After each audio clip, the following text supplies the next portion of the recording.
नमस्कार मेरे प्यारे साथियों, अंडर 1 मिनट सीरीज में बिना एक सेकंड गंवाए तुरंत हम करेंगे शुरुआत। इतिहास की शानदार सीरीज आपको बहुत पसंद आ रही है और आना भी चाहिए, क्योंकि कुछ ही सेकंड में आप दुर्लभ तथ्यों को आसानी से जान पा रहे हैं। तो देखिए आज मैं क्या लेके आपके लिए आया हूं मेरे भाई, बहुत काम की बात। यहाँ पे आप देखें, आपके सामने वेदांग साहित्य हैं और इन वेदांग साहित्य से जुड़े हुए सबसे पहले यहाँ पे साहित्य है और ये लेखक लिखे गए। जब आप वेदांग साहित्य में शिक्षा की बात करते हैं, वेदांग याद है ना, शिक्षा, कल्प, व्याकरण, निरुक्त, छंद और ज्योतिष, ये 6 आपके जो वेदांग हैं उनमें शिक्षा, इसके लेखक कौन हैं तो वाभ्रव्य वाभ्रव्य ऋषि हैं। इसी प्रकार से कल्प, तो ये कौन लिखता है, गौतम ऋषि हो जाएंगे। व्याकरण तो कई बार पूछा भी है, तो ये आपके पाणिनि होंगे।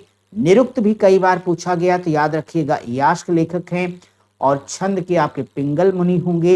इसी प्रकार ज्योतिष के लगत मुनि होंगे। हम चाहेंगे 6 के 6 आप याद कर लो, कम से कम वेदांग का कोई सवाल आपसे गलत ना होगा। इसके अलावा एक बात और याद रखिएगा, अष्टांग योग। माय डियर, अगर अष्टांग योग पर आपने ध्यान दिया है तो ठीक, अदरवाइज मेरी निगाहों में था ये तथ्य, ये आपके लिए बताना जरूरी है, मोस्ट इंपॉर्टेंट फैक्ट है और इसे आप अपनी कॉपी या डायरी में नोट कर लेना। यम, यम का मतलब क्या है, आत्मानुशासन। अष्टांग योग में किस शब्द का क्या मतलब है, ये आप मेरे साथ जान रहे हो। यम मतलब आत्मानुशासन, नियम का मतलब पालन करना, आसन का मतलब मुद्रा। ये देखिए ना, आसन यानी मुद्रा वाला सवाल कई बार आपसे पूछा जा चुका है। अब आपने ध्यान दिया कि नहीं दिया पता नहीं।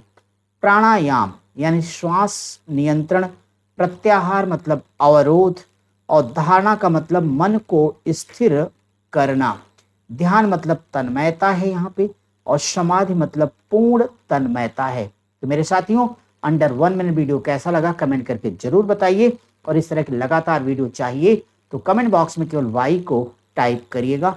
फिर आगे हम एक नए कॉन्सेप्ट के साथ आपसे मिलेंगे। नमस्कार।